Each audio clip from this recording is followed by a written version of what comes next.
Item 2 there on the agenda is a report from Maureen O'Sullivan on the AWEPA conference. So I now call on Maureen O'Sullivan to address the committee in relation to the conference that was held recently in Dublin.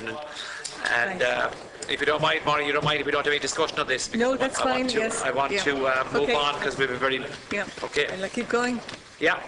Right, okay. First of all, I want to thank the Chairman for allowing that this can happen and be read into the record at the Foreign Affairs Committee. So these are the recommendations that came from the AWEPA conference, and I'm just going to read through them very quickly.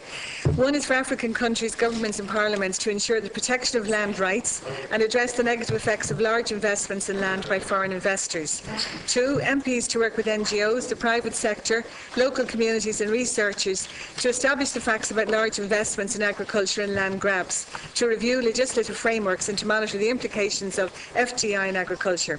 3, African MPs should design policies to protect small farmers and pastoralist communities at the national and regional levels and to facilitate space for dialogue between communities to prevent conflicts and adapt to climate change. 4, African MPs should create incentives to trigger investments in sustainable agriculture, respecting customary land holding and ensuring the right of women to the land to make livelihood viable. 5, African political actors should create consensus on a common regional negotiation position to discuss trade agreements with regional blocs such as the European Union instead of negotiating on a national basis, because Europe must not exert unfair pressure on African countries regarding trade agreements. 6, European and African MPs and MEPs should work to ensure EU biofuels policy is not based on the acquisition of large pieces of land.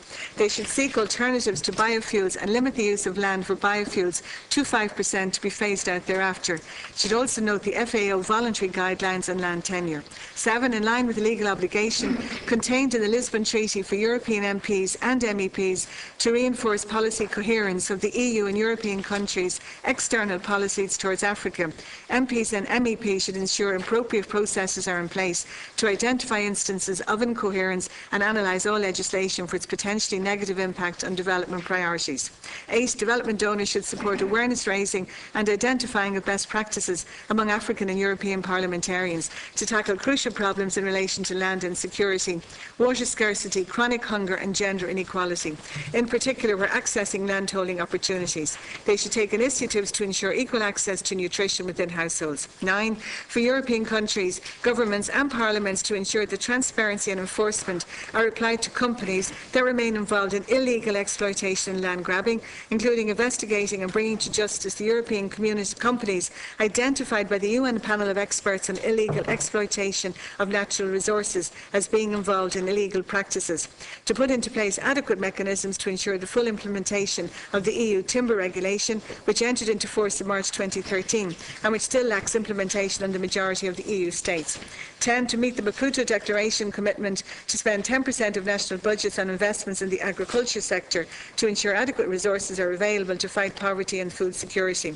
11, European MPs and MEPs as influential leaders in resource importing states to support their African peers in their actions to strengthen their oversight capacity.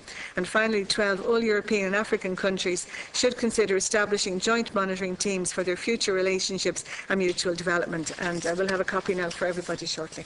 Thank you very much indeed.